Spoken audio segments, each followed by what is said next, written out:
দর্শক ভাইয়েরা যে যেখান থেকে দেখে সকলে একটু লাইক শেয়ার করে দেবেন। ইউটিউবে দেখলে সাবস্ক্রাইব করে দেবেন মাসুদ ভাই 2। হ্যাঁ, এই যে চার্জ দিলে অবশ্যই পাবেন। তবে আমি একটা কামারে আছি, হাঁসের কামার, হাঁসের বাচ্চা ফুটানোর কামার। এই যে দেখেন এই বাচ্চাগুলি আজকেই বুঝছে, এই বাচ্চাগুলি আজকেই বুঝছে আল্লাহ রহমতে। হ্যাঁ, এই বাচ্চাগুলি আজকে বুঝছে। তবে যাই হোক, এখানে হাজার হাজার বাচ্চা ফুটানো হয়। হ্যাঁ, যারা যারা কামে লাগে আমি আপনাদেরকে দেখাচ্ছি।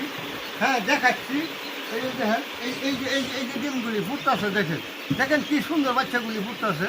এই যে দেখেন ডিমের থেকে কীভাবে বাইর হচ্ছে দেখছেন। দেখে একটা লাইসের অবশ্যই করে দিয়ে, আর যারা ইউটিউবে দেখেন সাবস্ক্রাইব করে দিয়ে।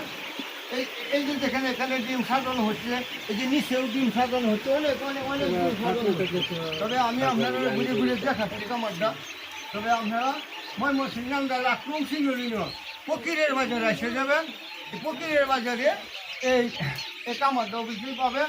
আর এই নাম্বারে আপনারা যদি যোগাযোগ করেন অবশ্যই আপনারা তাদের সাথে আপনারা বাচ্চা সংগ্রহ করতে পারবেন।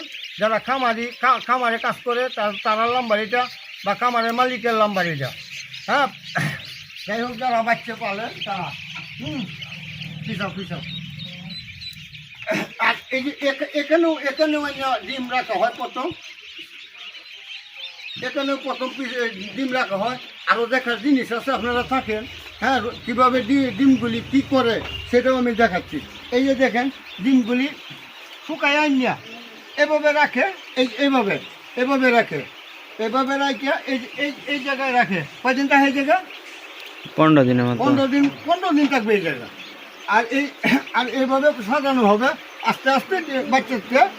এই যে দেখেন এই যে ডিমের থেকে বাচ্চা বাইরে হচ্ছে দেখছেন। হ্যাঁ, কি সুন্দর বাচ্চা বাইরে হচ্ছে। আপনারা যেখান থেকে দেখেন সকলে একটু লাইক শেয়ার করে দিবেন। এই যে এখানে দেখেন একটা জিনিস আমি আপনাদেরকে দেখাচ্ছি। এই যে ওই ডিমগুলি বিভিন্ন হাঁসের কামার থেকে জোগাড় করে। হ্যাঁ, এই যে শত শত হাজার হাজার ডিম জোগাড় করে আইনিয়া এইখানে ডিমগুলি ফুটানো হয়। খুব সুন্দর সুন্দর আল্লাহ রহমতে এই হাজার হাজার বাচ্চাগুলি ফুটে। সকলেই যে যেখান থেকে দেখেন সকলেই আপনারা একটু ভালো থাকবেন আর সুস্থ থাকবেন। আর এই নাম্বারে এই ঠিকানায় যোগাযোগ করবেন। হ্যাঁ, আর আমার কথা তো বললাম, আপনারা প্রয়োজন লাগবে যারা কামারি আছে তারা এই বাচ্চা যোগাইতে পারবে। এখান থেকে হাজার হাজার বাচ্চা আপনারা নিতে পারবে। আজকের মতো এই বন্ধু ভালো থাকেন, সুস্থ থাকেন, আল্লাহ হাফেজ। আচ্ছা।